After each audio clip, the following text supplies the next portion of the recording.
BigFly. Multimedia. Hey everybody, how you doing? I'm doing this video in response to a video that Corey McElroy from Aquarium Co-op put up today.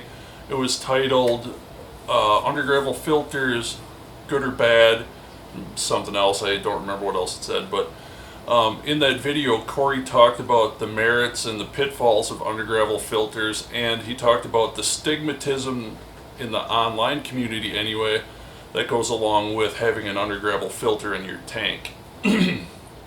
Now, I'm an advocate of undergravel filters. It started out when I started in the hobby 25 years ago. It's been a long time, but long time ago when I first started getting into aquariums, I went to my local pet store. It was called Nina Tropicals. Wonderful pet store. And in their pet store, they ran all of their freshwater section, and I mean every tank, on an undergravel filter. They ran some of those tanks on the same undergravel filter for 30 years. They closed when I was starting to really get into the hobby, which it broke my heart. Local fish stores are amazing. They teach.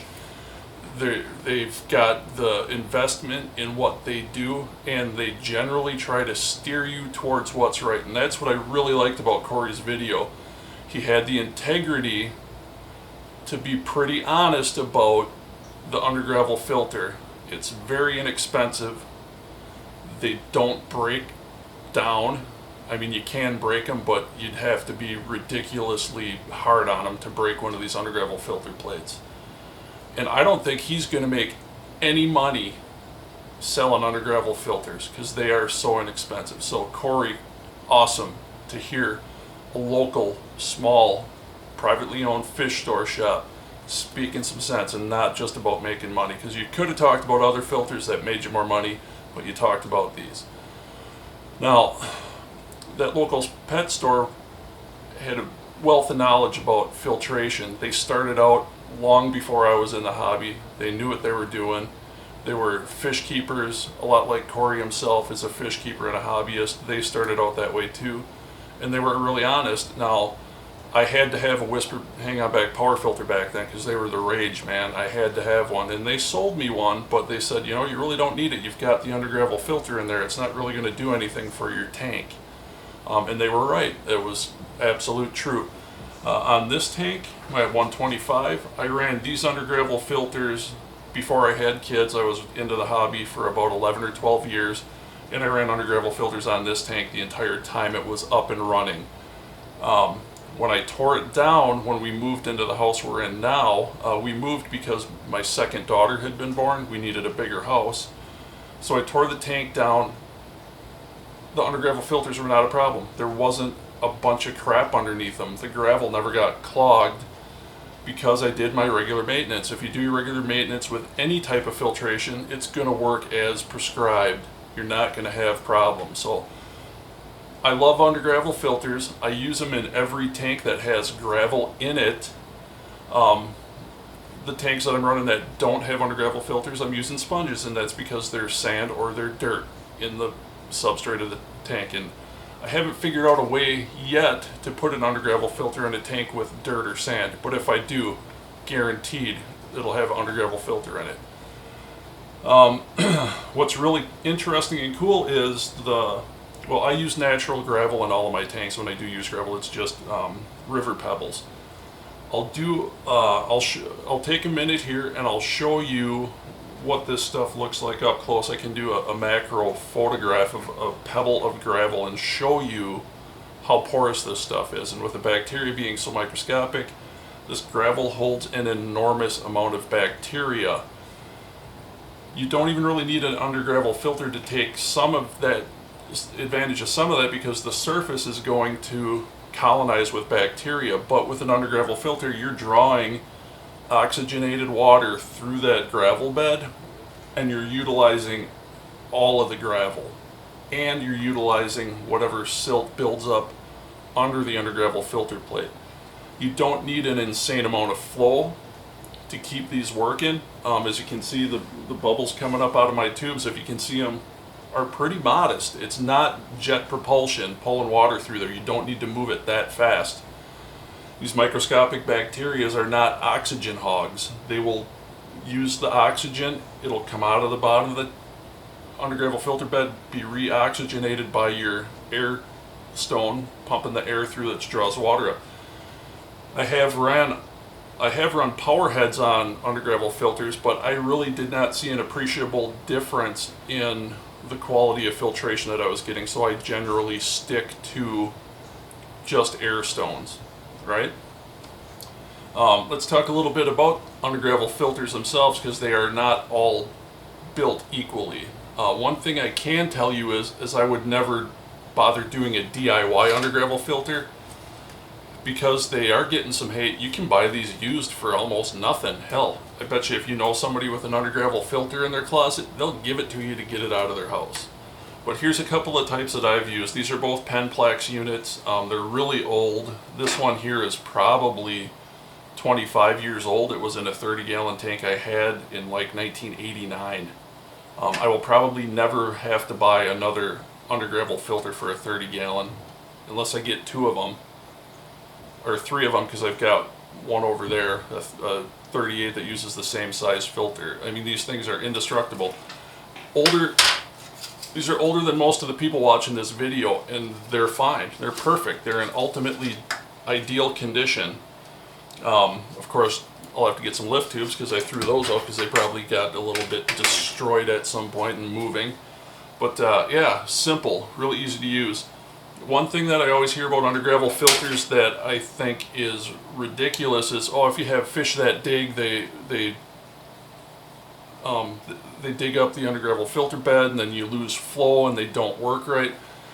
You would have to have a fish dig up an extreme section of the undergravel filter plate to make it ineffective. If you do your regular maintenance, weekly, bi-weekly, a swipe of the hand will fill that spot in. If he keeps digging up the same spot, you can rearrange your decor, get him moving into a different location. This type of undergravel filter is just a solid, or a fluted plate, or an open grate really. It's just a flat grate. These are more likely to give you problems if your fish are digging.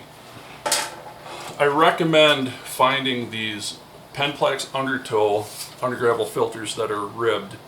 There are simply little slots in here, so there's less surface area for water to pass through than these, but they're absolutely as effective as nurturing the bacteria in your gravel bed. If you have fish that dig, what's really nice about these is, especially if you have larger fish, they have a hard time getting the gravel out of in between the ridges, so you're only going to have open areas on the top, right? But again, do your maintenance, it's not a problem.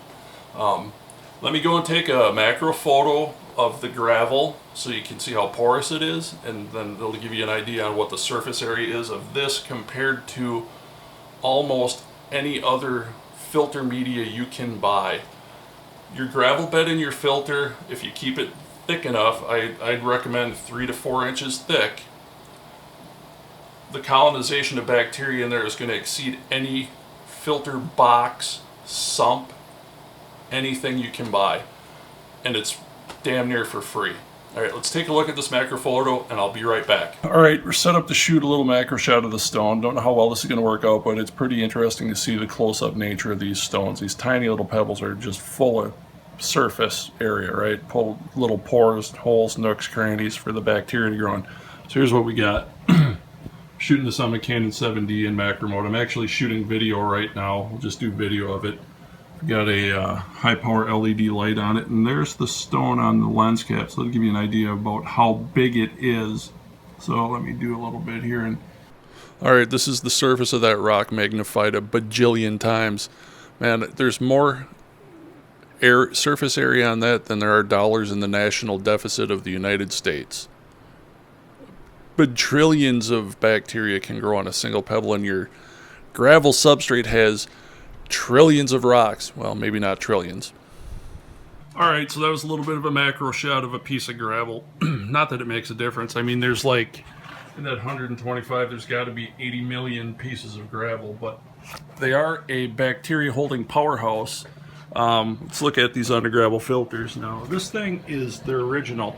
The lift tubes have yellowed over the years, primarily because I ran this tank for about 6 months for my daughters when they were about 3 and 6 years old, and they actually yellowed because I was pretty negligent in the tank, and I think I had some ammonia building up in there, and I think that's what stained them. So yeah, under gravel filters, I am a huge advocate of using them. As a matter of fact, this tank right here, that's all there is an under gravel filter. 2 lift tubes, nice and clean, no fuss, no muss. I vacuum the gravel in my under gravel filter tanks whenever I do a water change. I'm trying to go about every 2 weeks between water changes to save a little bit on the water bill. And I only vacuum half of the tank. On the 125 I do 1/3 of the gravel. That's how much gravel I can vacuum in a 20 to 30% water change. I'm not a huge fan of massive water changes, but sometimes you got to do them. But I would still only vacuum half of the gravel. All my other tanks are running sponge filters, and they're running sponge filters because there's no sand or dirted tank solution for under gravel filtration. So that's it. That's my 2 cents. I thought it was absolutely amazing that Corey put that video out talking about under gravel filters. When I was in the hobby 20, 25 years ago, whatever it was, they were the standard. Everybody would put them in their tanks. I ran them forever, and they just never gave me any problems. Cichlids dig up the under gravel filter plate, big deal. Sweep some gravel back over the top of it and give the poor fish something to do again. All right, Corey, thank you for the video. Everybody else, thanks for watching. Like, subscribe, comment, tell me what you think. Everybody take care, and take care of yourselves and your fish. Peace!